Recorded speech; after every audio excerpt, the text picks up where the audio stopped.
and welcome to My India. I'm your host, Sarah Walsh.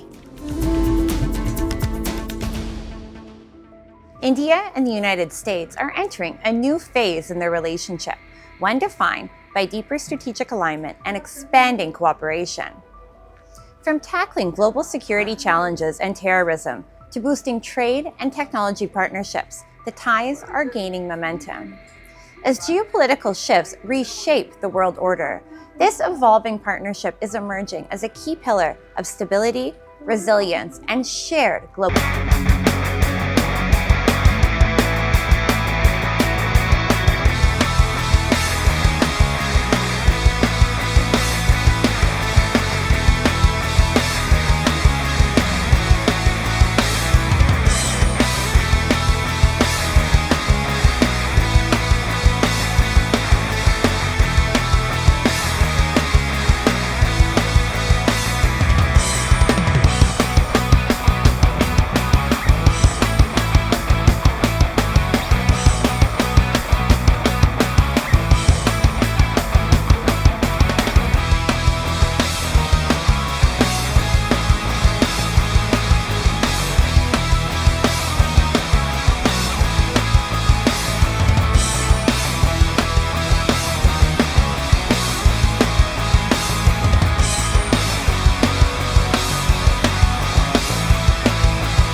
Organizations, which on April 22nd in your country killed people on the basis of their religion in Kashmir, not to mention what happened in Mumbai many years ago. Our intelligence services need to work together. The exhibition, the special exhibition today, essentially serves to remind us of a few things. One, that the scourge of terror on humanity is very much bent upon destroying our societies, the ways of our life. Two, countries of the world need to come together, work together, act together, and remain determined to defeat terrorism wherever it raises its head. Beyond security and counter-terrorism, the India-US partnership is gathering pace on the economic front. Talks on the proposed bilateral trade agreement have resumed in Washington, D.C., signaling fresh momentum despite tensions in West Asia. With negotiations in advanced stages and only a few issues pending, experts believe external disruptions, including those involving Iran, are unlikely to slow progress. A potential deal could significantly boost global supply chain integration and deepen bilateral trade ties. No, I don't think there will be any changes because the draft agreement is already discussed. It is on the table of both. And on the basis of that draft agreement only this meeting is called. So I don't think there will be much changes. And let us start with the agreement, bilateral trade. Let us move forward rather than keep it pending for a long. Like we signed with UK, we signed with European Union. Why not we sign with USA also? At the leadership level, engagement between Prime Minister Narendra Modi and President Donald Trump continues to highlight the importance both sides place on their relationship. Recent interactions have been described as positive, even as diplomatic activity intensifies in West Asia. Strategic experts stress that stability in the region remains vital, not just for energy security, but for advancing key multilateral initiatives. I think our interest is that there should be peace in the region ASAP.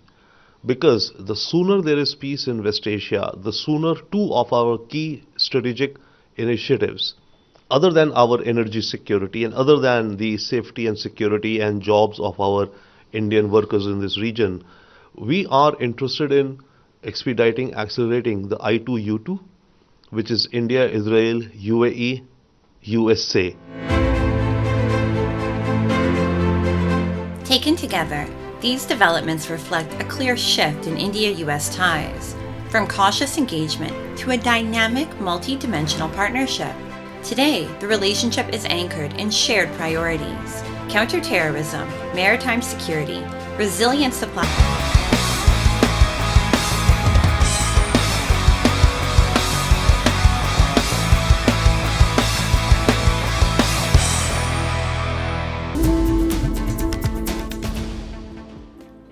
India's vast coastline and numerous islands offer immense potential for seafood exports.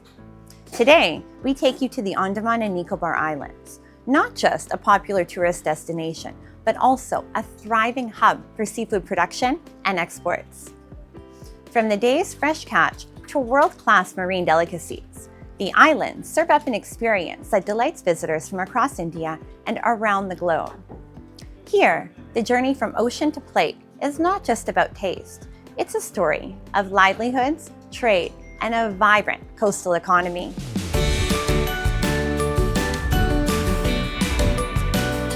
As dawn breaks over the turquoise waters of the Andaman and Nicobar Islands, fishing boats return to the harbor, transforming the once quiet jetty into a vibrant hub of activity. Baskets filled with fresh tuna, snapper, grouper, and reef fish are swiftly unloaded as traders and middlemen gather to negotiate prices while the catch is sorted on the docks. This is where the maritime economy begins its daily rhythm, quietly yet powerfully. From here, the journey moves to fish processing facilities, where the real value addition takes place.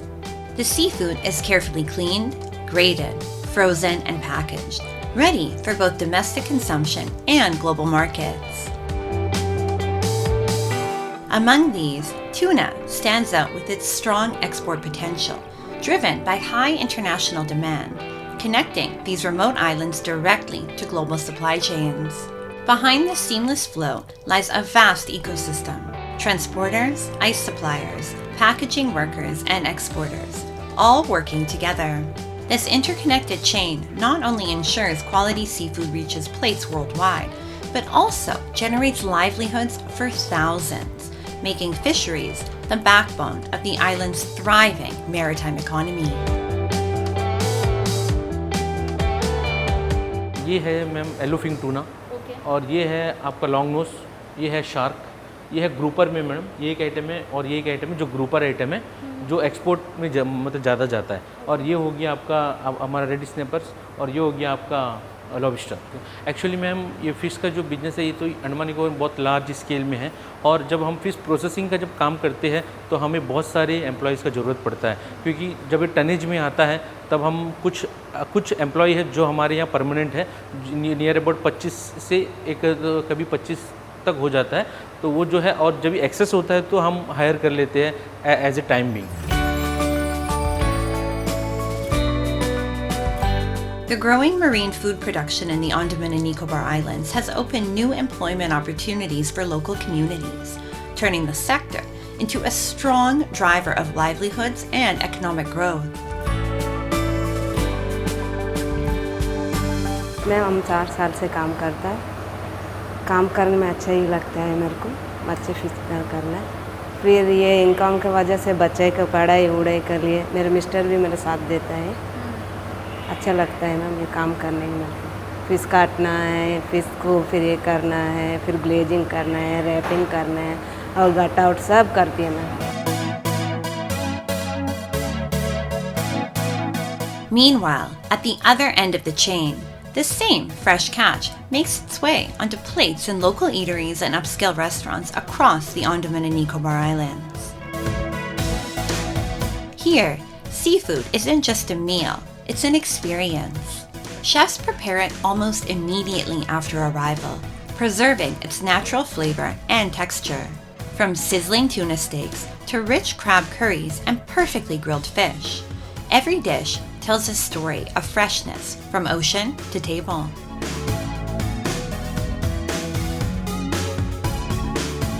Loved by both tourists and locals, this vibrant food culture keeps demand strong, fueling the entire ecosystem that thrives on the island's rich marine bounty.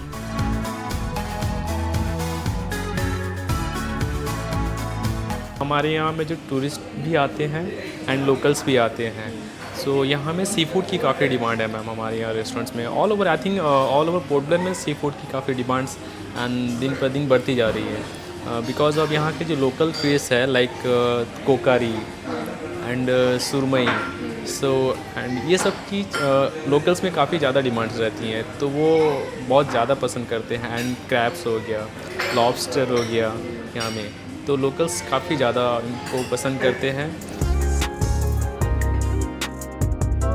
For customers, it means access to high-quality, flavorful meals, rich in taste, freshness, and nutrition. Freshly sourced from the sea and prepared with care, these dishes retain their natural texture and essential nutrients, offering a wholesome and satisfying dining experience. So really it's amazing and delicious fish I had over here, and as well as the lobsters and squid. I tasted. Really, people those are coming to this San Heaven hotel, they should try this. From ocean waves to dining tables in the Andaman and Nicobar Islands, this thriving seafood ecosystem reflects opportunity, sustainability, and growth, powering livelihoods, delighting visitors, and showcasing India's rising strength in the global maritime economy.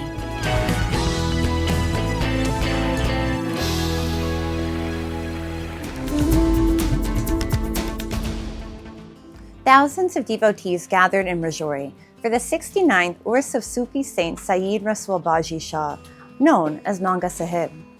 The 4-day event saw people of all faiths unite in devotion.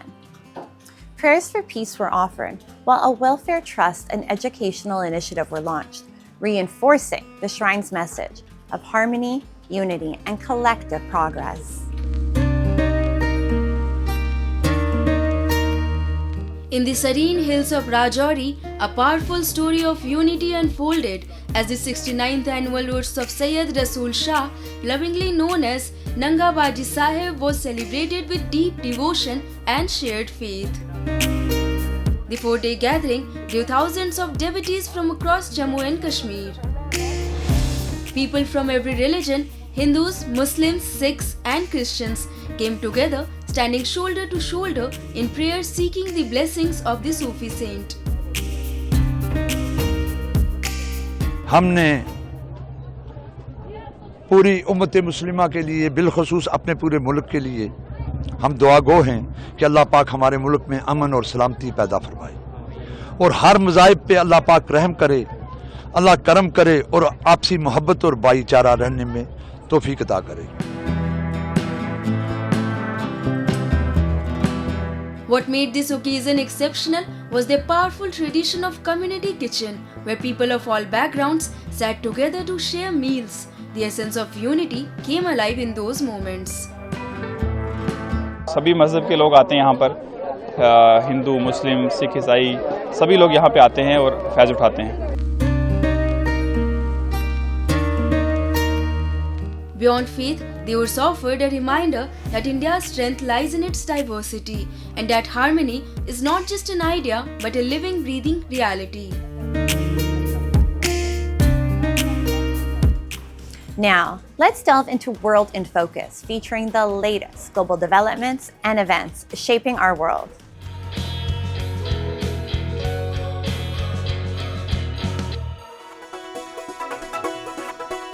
There is light amid the dark and snow as these Sherpa climbers start a fire at Everest base camp. They then begin their journey up the world's highest peak after weeks of being unable to climb due to chunks of ice blocking the route.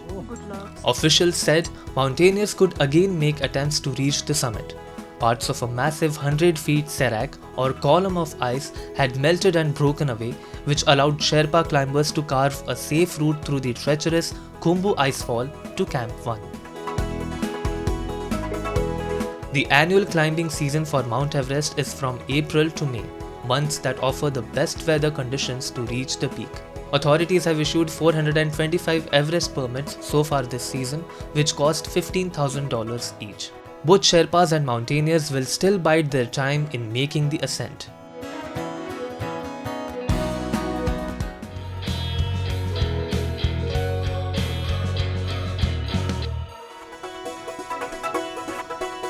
Russia held a first rehearsal for its annual parade in Moscow's Red Square to celebrate victory over Nazi Germany in World War II. This year, the parade will be held in a slimmed-down version and without usual display of weaponry. The parade, traditionally held on the day the Soviet Union signed Germany's surrender, will this year mark the 81st anniversary of the victory in what Russians call the Great Patriotic War. One of the top holidays on the Russian calendar, it allows the dwindling number of veterans to gather in streets with medals on display and is accompanied by an outpouring of emotion marked by feature films, documentaries, and wartime music.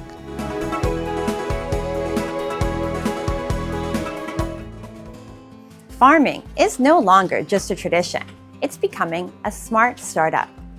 In Haryana, Dr. Sonia Dahia is leading this change, blending biotechnology with agriculture to build a high-tech mushroom farm.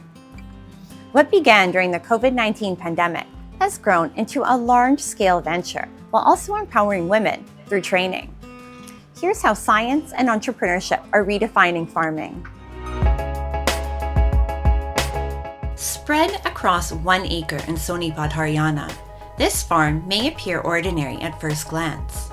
But inside, it reveals the story of innovation and precision. Here, agriculture is driven not by guesswork, but by science and careful planning.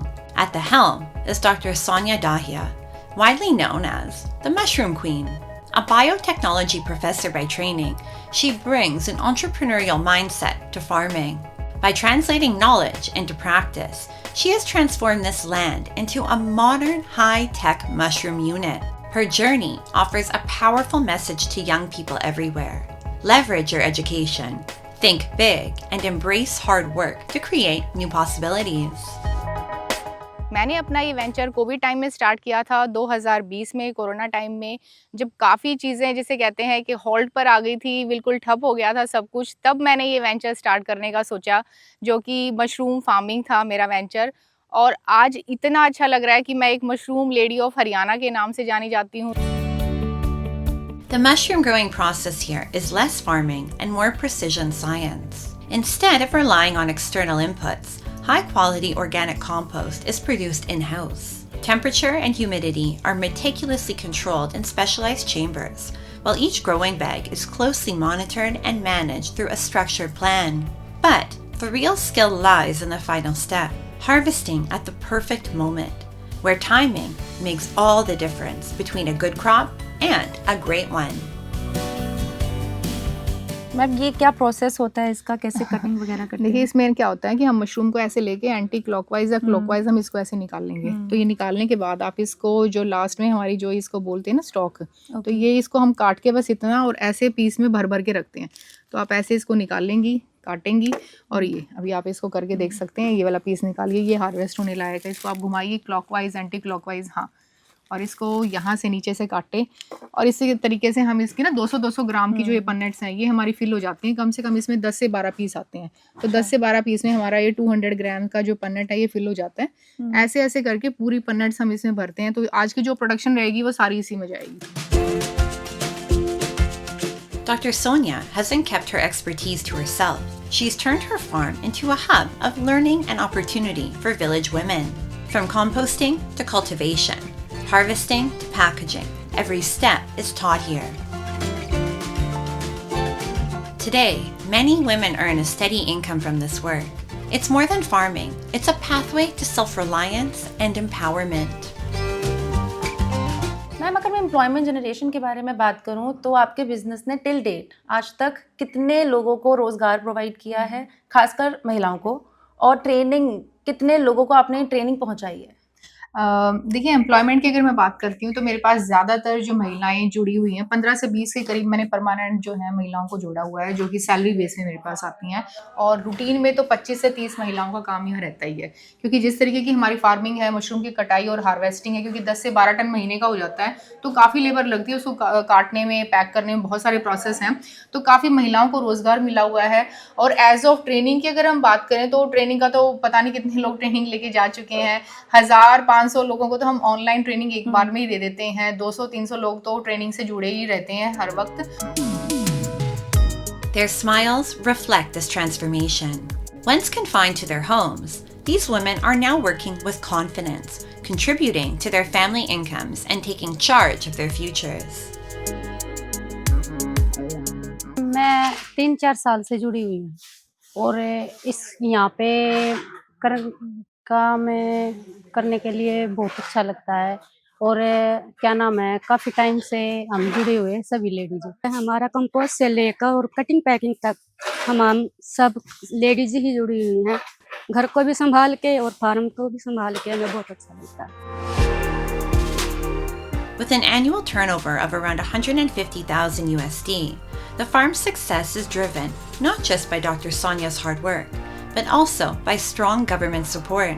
Subsidies for high-tech infrastructure and climate-controlled units have reduced risk and accelerated growth, proving that with the right backing, farming can evolve into a high-value startup. Government तो no doubt इतना बढ़िया काम कर रही है farmers के लिए। पिछले 4-5 साल से जब से मैंने ये काम शुरू किया, उससे पहले मुझे फार्मिंग का इतनी नॉलेज नहीं थी, मुझे नहीं पता था गवर्नमेंट का क्या सपोर्ट रहेगा नहीं रहेगा, वो सोच के मैंने ये काम शुरुआत नहीं करी थी। लेकिन अनबिलीवेबल जिसे कहते हैं ना, वो सपोर्ट उनका रहा है। With her science-driven approach, Dr. Sonia Dahia has emerged as a role model in the state, honored by the governor in 2023 and awarded the 11th Mega Vegetable Expo 2025. Her journey sends a powerful message. Farming isn't backward, it's full of opportunity. And villages aren't limitations, they're launch pads for innovation and growth.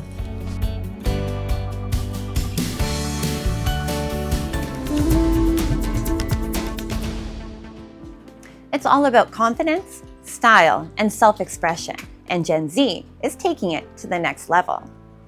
Nail art is no longer just about beauty. It's a creative statement, bold, minimalistic, and uniquely personal. With the rise of DIY or do-it-yourself trends and a booming salon culture, it's also emerging as a growing business opportunity. More than a trend, nail art today reflects identity, creativity, and a new wave of self-made entrepreneurship.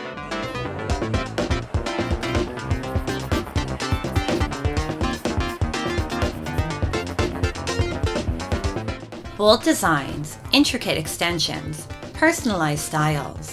Nail care is no longer routine. It's an art form, and young India is embracing it like never before. For Gen Z, it's a vibrant canvas to express identity, creativity, and personal style. Meet Rajshri Moria, a young entrepreneur transforming her passion into a thriving nail art brand in Mumbai. With a team of over 40, her salon celebrates creativity, confidence, and individuality. It's not just about nails, it's an experience. Nail art बहुत ज़्यादा trending है आज के time पे। सिर्फ जेंजियों के लिए आकर्षित नहीं है, नेल आर्ट हर एज के लिए आकर्षित है। अब वो जेंजी बोलो, मैं 80s की हूँ, 90s के है, 2000 वाले, सब मिक्स क्राउड है यहाँ पे। What was once a luxury is now an everyday statement. For Gen Z and young millennials, nail art has moved beyond grooming. It's a form of identity. From clean, understated shades to bold 3D extensions that command attention, nails now reflect mood, style, and lifestyle. With the rise of DIY options like press-on nails, quick, easy, and effortless, this generation is embracing beauty on its own terms. It's more than a trend, it's an aesthetic, a statement, and a way of self-expression. ये बहुत ऐसा नहीं है कि 3-4 दिन में निकल जाए, ये लॉन्ग लास्टिंग रहता है 20-25 डेज। तो once in a month और 1-2 आना होता है, और ऐसा नहीं है कि बहुत खर्चा होता है, ऐसा नहीं है। हर एक इंसान मैनेज कर सकता है, मिडिल क्लास। ऑनेस्टली मेरा थेरेपी जैसा है। मैं आई थिंक महीने में 2 बार ऑलमोस्ट आती हूँ, क्योंकि कभी कभी नेल आर्ट करती हूँ, कभी कभी सिंपल करती हूँ, लेकिन जो भी करती हूँ मेरा मूड पूरा लिफ्ट हो जाता है। Like actually love press-on nails because you can do them on the go. You can do them literally while sitting in a car. You can do them on a plane. I have done them personally while driving.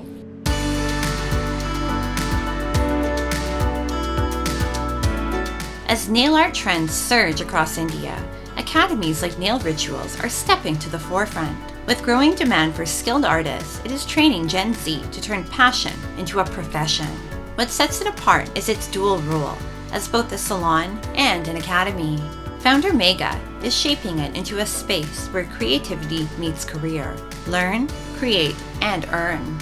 It's not just beauty, it's a hustle. कोई भी एकदम fresher हमारे पास आता है academy में, सो सबसे पहले हम उनको सबसे पहले तो हाइजीन के लिए ब्रीफ करते हैं कि कैसे आपको हाइजीन मेंटेन करनी है, कैसे आपको अपना स्टेशन जो है वो क्लीन रखना है एंड रेडी रखना है for the clients. Then we follow the process कि आपको नेल्स को सबसे पहले कैसे आपको हैंड्स को क्लीन करना है, नेल को प्रेप करना है, कैसे आपको क्यूटिकल सॉफ्टनर से क्यूटिकल को ड्राई क्यूटिकल्स को निकालना है, नेल प्रेप करना है. फिर ऐसे ऐसे करके काफ़ी सारे इंट्रिकेट स्टेप्स हैं जो आपको प्रॉपर फॉलो करने हैं, वो आपको बहुत अच्छे से यहाँ पे सिखाया जाता है जो आप फॉलो करते हो. और उसके बाद फिर हम आपका जो है लास्ट डेज में आपका एग्ज़ाम लेते हैं एंड फिर आपको इंटर्नशिप के लिए भी हम अपॉर्चुनिटी देते हैं. Students begin with the fundamentals, nail care, hygiene, and core techniques, before advancing to skills like gel extensions, acrylics, and intricate nail art. Through hands-on practice on nail tips and live models, they develop both precision and creativity. For many, it's more than just a course. It's the launchpad for a career. आजकल तो nail saloons बहुत है, but I think people would mostly prefer the home service. And मैंने तो अभी ये course ख़त्म होने के बाद फ्रीलांसिंग का ही सोचा है, because even in my city the freelancing for the nail services is very less, and according to me then the freelancing would be a better option and it would give a kick to my career for the start.